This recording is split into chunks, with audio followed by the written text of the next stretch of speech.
नमस्कार, स्वागत है आपका डीबी लाइव ग्लोबल में। मैं हूं समीर आत्मज मिश्र। इसराइल सरकार ने गजा में हमास के साथ हुए समझौते की रूपरेखा को मंजूरी दे दी है और इसराइल सरकार ने इस पर अमल भी शुरू कर दिया है। लेकिन ये सवाल अभी भी बना हुआ है कि समझौते के बाद इसराइल और हमास के बीच चल रही जंग क्या खत्म हो जाएगी। सवाल इसलिए भी उठ रहे हैं क्योंकि समझौते की घोषणा के बावजूद गजा पर इसराइल के हमले जारी हैं। अमेरिका के राष्ट्रपति डोनाल्ड ट्रंप की मध्यस्थता में हुए इस समझौते के तहत हमास 48 बंधकों को रिहा करेगा, जबकि इसराइल उन लगभग 2000 फलस्तीनी कैदियों को छोड़ेगा जो इसराइली जेलों में कैद हैं। इसके अलावा इसराइली सेना गजा के कई हिस्सों से पीछे भी हटेगी और इस इलाके में मानवीय सहायता की आपूर्ति बहाल की जाएगी। इस समझौते को इस लंबे समय से जारी इसराइल गजा संघर्ष को समाप्त करने की दिशा में एक महत्वपूर्ण कदम माना जा रहा है। यही नहीं, अमेरिका ने गजा युद्ध विराम समझौते की निगरानी और समर्थन के लिए एक बहुराष्ट्रीय समन्वय दल के तहत इसराइल में करीब 200 सैनिक तैनात करने का भी फैसला लिया है। इसमें मिस्र, कतर, तुर्की और संयुक्त अरब अमीरात की सेनाएं भी भाग लेंगी। हालांकि कोई भी अमेरिकी सैनिक गजा में प्रवेश नहीं करेगा। इस बीच इसराइली सेना ने गजा के कुछ इलाकों से आंशिक तौर पर वापसी शुरू कर दी है। मीडिया रिपोर्ट्स के मुताबिक इसराइली सैनिक गजा सिटी के बाहरी इलाकों से पीछे हटकर पूर्वी दिशा में येलो लाइन तक लौट गए हैं। लेकिन इस समझौते के तहत जिन इलाकों से इसराइली सेना को पीछे हटना है, उनमें से ज़्यादातर इलाकों में अभी भी बख्तरबंद वाहन और टैंक तैनात हैं। इनमें दक्षिणी गजा के खान यूनिस और तटीय इलाके शामिल हैं। तटीय इलाकों में तैनात टैंकों ने तो शुक्रवार सुबह भी गोलाबारी की। हालांकि गजा में युद्ध विराम शनिवार सुबह से लागू होगा। युद्ध विराम शुरू होने के 72 घंटों के भीतर बंधकों को रिहा किया जाएगा। इन बंधकों के बदले इसराइल सैकड़ों फलस्तीनी कैदियों को अपनी जेल से रिहा करेगा। 2 साल पहले 7 अक्टूबर 2023 को हमास ने इसराइल पर भीषण हमला किया था, जिसकी प्रतिक्रिया में इसराइल पिछले 2 साल से गजा में कहर बरपाए हुए है। हमास के हमलों में करीब 1200 इसराइली नागरिक मारे गए थे और हमास ने 251 लोगों को बंधक बना लिया था, जिनमें से अब भी 48 बंधक गजा में हैं। माना जा रहा है कि उनमें से केवल 20 ही जीवित हैं। वहीं इस हमले के जवाब में इसराइल ने गजा में जो तबाही मचाई है, उसमें अब तक 67,000 से ज़्यादा फलस्तीनी मारे जा चुके हैं। अमेरिका के राष्ट्रपति डोनाल्ड ट्रंप अपने दूसरे कार्यकाल के बाद से ही इस युद्ध को समाप्त कराने की कोशिशों में लगे थे, लेकिन अब तक सफलता नहीं मिल पाई। इसके पीछे ट्रंप की नोबेल पुरस्कार पाने की ज़बरदस्त चाहत भी थी।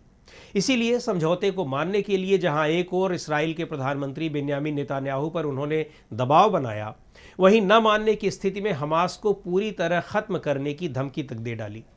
लेकिन जब ये युद्ध विराम लागू हो रहा है, उससे एक दिन पहले यानी 10 अक्टूबर को नोबेल शांति पुरस्कार की घोषणा भी हो गई और ट्रंप की दावेदारी खत्म हो गई।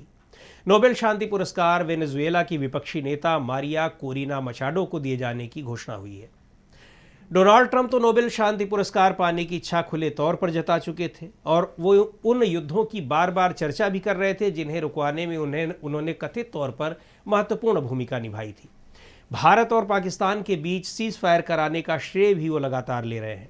खैर, इसराइल और हमास के बीच हुए इस समझौते को ट्रंप ने सोशल मीडिया पर ऐतिहासिक और अभूतपूर्व बताया और कहा कि ये स्थायी शांति की दिशा में पहला कदम है। यानी शायद अब इसराइल और हमास की लड़ाई जल्दी ही पूरी तरह से खत्म हो जाएगी। वैसे ये समझौता निश्चित तौर पर महत्वपूर्ण है, लेकिन इसे लेकर विशेषज्ञों की राय अभी भी बटी हुई है। ये पूरे यकीन के साथ नहीं कहा जा सकता कि गजा शांति समझौता पूरा हो जाएगा, क्योंकि अभी भी अहम बिंदुओं पर बहुत काम किया जाना बाकी है। समझौते के बावजूद हमास को हथियार विहीन और निष्प्रभावी करना आसान नहीं है।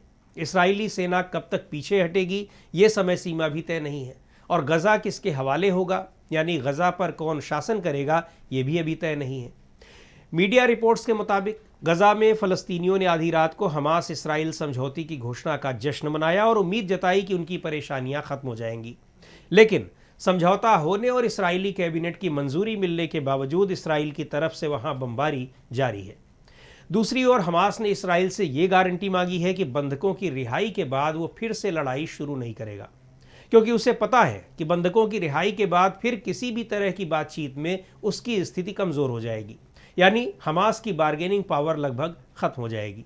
समझौते के बावजूद युद्ध पूरी तरह खत्म होने को लेकर जो आशंकाएं जताई जा रही हैं, उसके पीछे और भी कई कारण हैं। इसी साल मार्च में इसराइल ने युद्ध विराम का उल्लंघन करते हुए भीषण हवाई हमले शुरू कर दिए थे। वहीं इसराइल के भीतर भी इस मुद्दे पर राजनीतिक जंग जारी है। प्रधानमंत्री बेन्यामिन नेतन्याहू घरेलू मोर्चे पर बुरी तरह घिरे हुए हैं। उन पर आरोप लग रहे हैं कि अपनी राजनीतिक पकड़ मजबूत करने के लिए वो जानबूझकर इस लड़ाई को लंबा खींच रहे हैं, जबकि तमाम सर्वेक्षणों के मुताबिक इसराइल के ज़्यादातर लोग इस युद्ध का अंत चाहते हैं। लेकिन बेन्यामिन नेतन्याहू की गठबंधन सरकार को समर्थन देने वाली कुछ पार्टियां इस समझौते के खिलाफ हैं। चूंकि अति राष्ट्रवादियों के समर्थन से सरकार चला रहे हैं नेतन्याहू, इन पार्टियों ने धमकी दी है कि यदि समझौता हो गया तो वो गठबंधन छोड़ देंगे। समझौते के बाद नेतन्याहू के सामने अपनी सरकार बचाने का भी संकट है।